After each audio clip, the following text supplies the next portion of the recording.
November 11ರಂದು ವಿದ್ಯಾಭ್ಯಾಸ ದಿನವಾಗಿ, ಶಿಕ್ಷಣ ದಿನವಾಗಿ ದೇಶದ ನ್ಯಾಷನಲ್ ಎಜುಕೇಶನ್ ಡೇ ಎನ್ನುವುದು ಆಜಾದರ ಜನ್ಮದಿನದ ಆ ದಿವಸ ಎನ್ನುವುದನ್ನು ನಾವು ಯಾವತ್ತೂ ಕೂಡ ಮರೆಯಬಾರದು. ಈ ಸಂದರ್ಭದಲ್ಲಿ ಇವತ್ತು ಶೇಖುನ ಮಂಗಳೂರು ಕಾಸಿಯವರ, ಶೇಖುನ ಉಡುಪಿ ಕಾಸಿಯವರ ನೇತೃತ್ವದಲ್ಲಿ ಸಂಘ ಸಂಸ್ಥೆಗಳ ಎಲ್ಲ ನಾಯಕರು ಕೂಡ ಸೇರಿಕೊಂಡು, ಮುಸ್ಲಿಂ ಉಮರಾಗಳನ್ನು ಮತ್ತು ಇನ್ನಿತರ ಸಂಘ ಸಂಸ್ಥೆಗಳನ್ನು ಸೇರಿಸಿಕೊಂಡು ಈ ದೇಶ ಎದುರಿಸುತ್ತಿರುವ ಅತ್ಯಂತ ದೊಡ್ಡ ಗಂಡಾಂತರದಿಂದ ದೇಶವನ್ನು ಪಾರು ಮಾಡುವಂತಹ ಈ ಹೋರಾಟಗಳಲ್ಲಿ ನಾವೆಲ್ಲರೂ ಭಾಗವಹಿಸಿದ್ದೇವೆ. ದೀರ್ಘವಾಗಿ ಮಾತಾಡಲಿಕ್ಕೆ ಸಂದರ್ಭ ಇಲ್ಲ. ಒಂದು ಮಾತನ್ನು ಹೇಳಬೇಕು. ವಕ್ಫಲ್ಲಿರುವ ಲಕ್ಷಾಂತರ ಎಕರೆ ಭೂಮಿಗಳನ್ನು ಬಳಸಿಕೊಂಡು ಸಮುದಾಯಕ್ಕಾಗಿ ಅದನ್ನು ವಹಿಸಿದ್ದರೆ ಸೈಕಲ್ ಪಂಚರ್ ಮಾಡುವ ಕೆಲಸಕ್ಕೆ ಮುಸ್ಲಿಂ ನೌಜವಾನ್ ಹೋಗುವ ಅಗತ್ಯ ಇಲ್ಲ ಅಂತ ಹೇಳುವ ಸನ್ಮಾನ್ಯ ಪ್ರಧಾನಮಂತ್ರಿಗಳೊಂದಿಗೆ ನಮ್ಮೊಂದು ಪ್ರಶ್ನೆ ಅಂತ ಹೇಳಿದರೆ, ಲಕ್ಷಾಂತರ ಹೆಕ್ಟೇರ್ ಜಾಗಗಳಲ್ಲಿ ಆ ಭೂಮಿಯನ್ನ ಸಮುದಾಯದ ಕ್ಷೇಮಕ್ಕಾಗಿ ಬಳಸುವ ಯೋಜನೆಗಳನ್ನು ಹಾಕಿ ನಮ್ಮ ಹೆಣ್ಣು ಮಕ್ಕಳು ಒಂದು ತುಂಡು ಉಡುಗೆಯನ್ನು ತಲೆಗೆ ಹಾಕಿ ಶಾಲೆಗೆ ಹೋಗುವುದನ್ನು ತಪ್ಪಿಸುವಂತಹ ಕರಾಳ ನೀತಿಯನ್ನು ನೀವು ತರುವಾಗ ನಮ್ಮ ಮಕ್ಕಳನ್ನ ನಿರಂತರವಾಗಿ ಪಂಚರ್ವಾದಿಗಳನ್ನಾಗಿ ಮಾಡುವಂತಹ ನಿಮ್ಮ ಈ ಕುತಂತ್ರದ ವಿರುದ್ಧ ದೇಶದಲ್ಲಿರುವ ಎಲ್ಲ ಜಾತ್ಯತೀತ ವಿಶ್ವಾಸಿಗಳು ಒಂದಾಗಿದ್ದಾರೆ ಎನ್ನುವ ಮಾತನ್ನ ಮಾನ್ಯ ಪ್ರಧಾನಮಂತ್ರಿಗಳ ಗಮನದಲ್ಲಿ ನಾವು ಬಯಸ್ತಾ ಇದ್ದೇವೆ. ಲಕ್ಷಾಂತರ ಹೆಕ್ಟೇರ್ ಜಾಗಗಳಲ್ಲಿ ಆಸ್ಪತ್ರೆಗಳನ್ನು ಕಟ್ಟಿ, ಶಾಲೆಗಳನ್ನು ಕಟ್ಟಿ, ಕಾಲೇಜುಗಳನ್ನು ಕಟ್ಟಿ ನಮ್ಮ ಸಮುದಾಯಕ್ಕೆ ನೀವು ಸಂರಕ್ಷಣೆಯನ್ನು ಕೊಡಿ. ಬುಲ್ಡೋಸರ್ಗಳನ್ನು ತಂದು ಮದ್ರಸೆಗಳನ್ನು, ಮಸೀದಿಗಳನ್ನು ದಾಳಿ ಮಾಡುವುದನ್ನು ನಿಲ್ಲಿಸಿ. ಈ ಸಂದರ್ಭಗಳಲ್ಲಿ ಮುಸ್ಲಿಂ ಉಮ್ಮತ್ತಿಗೆ ಯಾರು ಬೇಕಾದರೂ ಬೈಬಹುದು, ಯಾರು ಬೇಕಾದರೂ ಅಂತಹ ಸಮಾವೇಶಗಳನ್ನು ಮಾಡಬಹುದು, ಯಾರು ಬೇಕಾದರೂ ಮುಸಲ್ಮಾನರು ಬಹಿರಂಗವಾಗಿ ಪಂಥಾಹ್ವಾನ ಮಾಡಬಹುದು, ಯಾರು ಬೇಕಾದರೂ ಮುಸಲ್ಮಾನರ ಮೇಲೆ ದಾಳಿ ಎಚ್ಚರಿಕೆಗಳನ್ನು ಕೊಡಬಹುದು. ಅಂತಹ ಒಂದು ಸಂದಿಗ್ಧವಾದ ಪರಿಸ್ಥಿತಿ ಈ ದೇಶ ಎದುರಿಸುವಂತಹ ಸಂದರ್ಭಗಳಲ್ಲಿ ನಿರಂತರವಾದ ದೇಶ ಭಾಷಣಗಳು, ನಿರಂತರವಾದ ಗುಂಪು ಹತ್ಯೆಗಳು, ಎಲ್ಲ ರೀತಿಯಲ್ಲಿ ಇಸ್ಲಾಮೋಫೋಬಿಯಾಗಳನ್ನು ಹರಡುವ ಮೂಲಕ ಟಿವಿ ಆಂಕರ್ಗಳು, ಸಂಪಾದಕರು ನಿರಂತರವಾಗಿ ರಂಗು ರಂಗಿನ ಕಥೆಗಳನ್ನು ಕಟ್ಟಿಕೊಂಡು ಈ ನಾಡಿನ ಮುಸಲ್ಮಾನರನ್ನ ಕಟಕಟಲ್ಲಿ ನಿಲ್ಲಿಸುವಂತಹ ಒಂದು ಕ್ರಮಕ್ಕೆ ಈ ದೇಶದಲ್ಲಿರುವ ಎಲ್ಲ ಜಾತ್ಯತೀತ ವಿಭಾಗಗಳು ಒಗ್ಗಟ್ಟಾಗಿ ನಿಮ್ಮನ್ನು ಸಮುದ್ರಕ್ಕೆ ಸೆಳೆಯುವ ದಿನ ದೂರವಿಲ್ಲ ಅಂತ ಈ ಎಲ್ಲ ದ್ವೇಷ ಭಾಷಣ, ಸುಳ್ಳಾರೋಪಗಳ ಎಲ್ಲ ಟಿವಿ ಆಂಕರ್ಗಳ ವರದಿಗಾರನ್ನು ನಾನು ಈ ಸಂದರ್ಭದಲ್ಲಿ ಎಚ್ಚರಗೊಳ್ಳಲಿಕ್ಕೆ ನಾನು ಬಯಸ್ತಾ ಇದ್ದೇನೆ. ಸನ್ಮಾನ್ಯವಾದ ಪ್ರಧಾನಮಂತ್ರಿಗೆ ಒಂದೇ ಒಂದು ಮಾತು, ಸಮಯದ ಕೊರತೆ ಇದೆ. ಅದೇನೆಂದರೆ, ಸರ್, ನೀವೇನು ಮಾಡಲಿಕ್ಕೆ ಬಯಸಿದ್ದೀರಿ? 20 ಕೋಟಿ ಮುಸಲ್ಮಾನರನ್ನು ಹೊತ್ತುಕೊಂಡು ಸಮುದ್ರಕ್ಕೆ ಸೆಳೆಗೆ ಬಯಸಿದ್ದೀರಾ? 20 ಕೋಟಿ ಮುಸಲ್ಮಾನರ ಮೇಲೆ ಇಲ್ಲದ ಆರೋಪಗಳನ್ನು ಮಾಡಿ ಅವರ ಸ್ಥೈರ್ಯವನ್ನು ಕುಂದಿಸಿ ಅವರ ಹಕ್ಕುಗಳನ್ನು ಕಸಿದು ಅವರ ಧಾರ್ಮಿಕ ಸ್ವಾತಂತ್ರ್ಯವನ್ನು ನಿಷೇಧ ಮಾಡಿ ನೀವು ಯಾವ ಕೆಲಸಕ್ಕೆ ಕೈ ಹಾಕ್ತಾ ಇದ್ದೀರಿ? ಒಂದೇ ಒಂದು ಕಾಲದಲ್ಲೂ ಕೂಡ ಈ ದೇಶದ 20 ಕೋಟಿ ಮುಸಲ್ಮಾನರನ್ನು ಇಲ್ಲವಾಗಿಸಲು ನಿಮ್ಮಿಂದ ಸಾಧ್ಯವಿಲ್ಲ ಎನ್ನುವ ಮಾತನ್ನು ಈ ಸಂದರ್ಭದಲ್ಲಿ ಹೇಳಿಕೆ ಬಯಸ್ತಾ ಇದ್ದೇವೆ. ಸ್ವಾಮೀಜಿಗಳೇ, ದೆಹಲಿಯ ಧಣಿಗಳೇ, ನೀವು ಸೇವಕರು, ನಾವು ಈ ನಾಡಿನ ನಿಜವಾದ ಧಣಿಗಳು. ಇದು ಪ್ರಜಾಪ್ರಭುತ್ವ, ನಾವು ಪ್ರಭುಗಳು. ತಾವು ತಮ್ಮ ಅಧಿಕಾರದ ಹಸ್ತಾಂತರದ ಅಧಿಕಾರ ವಹಿಸಿಕೊಳ್ಳುವ ಆ ಕಾಲದಲ್ಲಿ ಹೇಳಿದ ಹಾಗೆ ನಾನೊಬ್ಬ ಪ್ರಧಾನಮಂತ್ರಿಯಲ್ಲ, ಪ್ರಧಾನ ಸೇವಕ ಎನ್ನುವ ಮಾತನ್ನ ತಮಗೆ ನಾವು ನಂಬಿಸ್ತಾ ಇದ್ದೇವೆ. ನೀವು ಮಾಡಬೇಕಾದುದು ದೇಶದ ಜನರ ಸೇವೆ.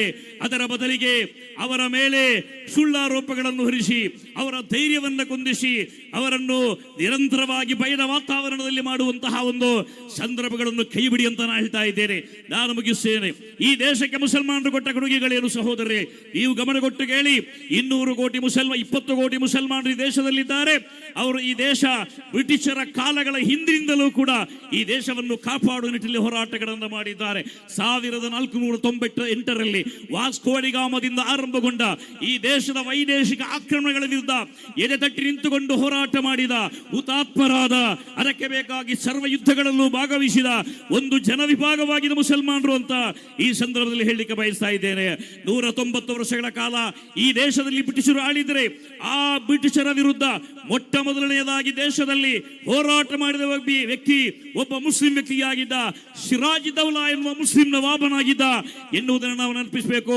ಎರಡನೇದಾಗಿ 5 ಲಕ್ಷ ಮಂದಿ 190 ವರ್ಷಗಳ ಕಾಲ ವಿವಿಧ ಹೋರಾಟಗಳಲ್ಲಿ ಭಾಗಿಗಳಾಗಿ ದೇಹವನ್ನು ಕಳೆದುಕೊಂಡು ಅಂಗಾಂಗಗಳನ್ನು ಕಳೆದುಕೊಂಡು ಅಂಗವಿಕಲರಾಗಿ ಹುತಾತ್ಮರಾಗಿ ಮಾರ್ಪಟ್ಟಾಗ ಈ ದೇಶಕ್ಕಾಗಿ ಪ್ರಾಣವನ್ನು ತೆತ್ತ ಮೊಟ್ಟ ಮೊದಲ ವ್ಯಕ್ತಿ ಅದು 1799 ಮೇ 4ರಂದು ಹುತಾತ್ಮರಾದ ಶಹೀದೆ ಮಿಲ್ಲತ್ ಟಿಪ್ಪು ಆಗಿದ್ದಾರೆ ಅಂತ ಈ ಸಂದರ್ಭದಲ್ಲಿ ನಿಮ್ಮನ್ನು ಹೇಳಲಿಕ್ಕೆ ಬಯಸ್ತಾ ಇದ್ದೇವೆ. ಭಾರತೀಯತೆ ಅತ್ಯುಜ್ವಲವಾದಂತಹ ಪ್ರಕಟಣೆಯಾಗಿರುವ ಜೈ ಹಿಂದ್ ಎನ್ನುವ ಘೋಷಣೆಯನ್ನು ಈ ದೇಶಕ್ಕೆ ಕೊಟ್ಟವರು ಯಾರು ಅಂದರೆ ಅವರು ಡಾಕ್ಟರ್ ಆಬಿದ್ ಹಸನ್ ಎನ್ನುವ ಮುಸಲ್ಮಾನರಾಗಿದ್ದಾರೆ. ನ್ಯಾಷನಲ್ ಫ್ಲಾಗ್ ಇಲ್ಲಿ ಹಾರಾಡುತ್ತಿರುವಂತಹ ಜಗತ್ತಿನ 200ಕ್ಕೂ ಹೆಚ್ಚು ರಾಷ್ಟ್ರಗಳ ರಾಷ್ಟ್ರ ಧ್ವಜಗಳ ವರ್ಣಗಳೊಂದಿಗೆ ಸಮೀಕರಣ ಮಾಡಿದರೆ ಅತ್ಯಂತ ಸುಂದರವಾದ, ಅತ್ಯಂತ ಆಕರ್ಷಕವಾದ ಈ ರಾಷ್ಟ್ರಧ್ವಜವನ್ನ ಪಿಂಗಳಿ ವೆಂಕಯ್ಯ ಎನ್ನುವವರು ಅದರ ಇನಿಷಿಯಲ್ ಡಿಸೈನಿಂಗ್ ಮಾಡಿದರೆ ಅದಕ್ಕೆ ಅಂತಿಮ ರೂಪವನ್ನು ಕೊಟ್ಟಂತಹ ವ್ಯಕ್ತಿ ಆರ್ಟಿಸ್ಟ್ ಅದು ಹೈದರಾಬಾದಿ ಮಹಿಳೆ ಸುರಯ್ಯ ತಯ್ಯಿಬ್ಜಿ ಎನ್ನುವ ಮುಸಲ್ಮಾನರಾಗಿದ್ದರು ಎನ್ನುವ ಮಾತನ್ನು ಕೂಡ ಈ ಸಂದರ್ಭದಲ್ಲಿ ನಾವು ನೆನಪಿಸಬೇಕು. ನಾನು ಮುಗಿಸ್ತೇನೆ. ನಾವು ದೇಶಕ್ಕೆ ಕೊಟ್ಟದ್ದು ಕೇವಲ ತಾಜ್ ಮಹಲ್ ಮಾತ್ರವಲ್ಲ, ರೆಡ್ ಫೋರ್ಟ್ ಮಾತ್ರವಲ್ಲ, ಕುತುಬ್ ಮಿನಾರ್ ಮಾತ್ರವಲ್ಲ, ತಾಜ್ ಮಹಲ್ಗಿಂತ ಸುಂದರವಾದ, ಕುತುಬ್ ಮಿನಾರ್ಗಿಂತ ಉನ್ನತವಾದ, ಕೆಂಪುಕೋಟೆಗಿಂತ ಸುಭದ್ರವಾದ ಒಂದು ಸಂಸ್ಕಾರವನ್ನು ಕೂಡ ಈ ದೇಶಕ್ಕೆ ನಾವು ಕೊಟ್ಟಿದ್ದೇವೆ ಎನ್ನುವ ಮಾತನ್ನ ಈ ಸಂದರ್ಭದಲ್ಲಿ ನಿಮ್ಮ ಮುಂದೆ ನಾನು ಹೇಳಲಿಕ್ಕೆ ಬಯಸ್ತಾ ಇದ್ದೇನೆ. ಈ ಹೋರಾಟ ನಿಲ್ಲುವುದಿಲ್ಲ, ಈ ಹೋರಾಟ ನಿಲ್ಲುವುದಿಲ್ಲ. ಎಷ್ಟು ತನಕ ನಿಲ್ಲುವುದಿಲ್ಲ? ಈ ಭಾರತವಾಗುವ ತನಕ ಜಗತ್ತಲ್ಲಿರುವ ಅತ್ಯಂತ ಬಲಿಷ್ಠವಾದ ದಪ್ಪನೆಯ, ಅತ್ಯಂತ largest constitution of the world ಎನ್ನುವ ಖ್ಯಾತಿಯನ್ನು ಪಡೆದಿರುವ ನಮ್ಮ ದೇಶದ ಈ ಸಂವಿಧಾನದ ಆ ಅಸ್ತಿತ್ವವನ್ನು ಕಾಪಾಡುವುದಕ್ಕಾಗಿ ಇಲ್ಲಿರುವ ಜಾತಿ ಧರ್ಮಗಳ ಮಧ್ಯೆ ಕಂದಕಗಳನ್ನು ತೋಡಿ ಒಬ್ಬರ ವಿರುದ್ಧ ಇನ್ನೊಬ್ಬರನ್ನು ಎತ್ತಿಗೆಟ್ಟುವಂತಹ ಈ ನಾಡಿನ ವಿಕೃತ ಮನುಷ್ಯರ ವಿರುದ್ಧವಾದ ಹೋರಾಟ ಖಂಡಿತವಾಗಿಯೂ ನಮ್ಮಲ್ಲಿ ಮುಂದುವರಿಯುತ್ತದೆ. ನಾವು ಪೊಲೀಸರನ್ನು ಗೌರವಿಸ್ತೇವೆ, ಅವರು ನಮಗೆ ಬಹಳಷ್ಟು ಸಹಕಾರಗಳನ್ನು ಕೊಟ್ಟಿದ್ದೇವೆ.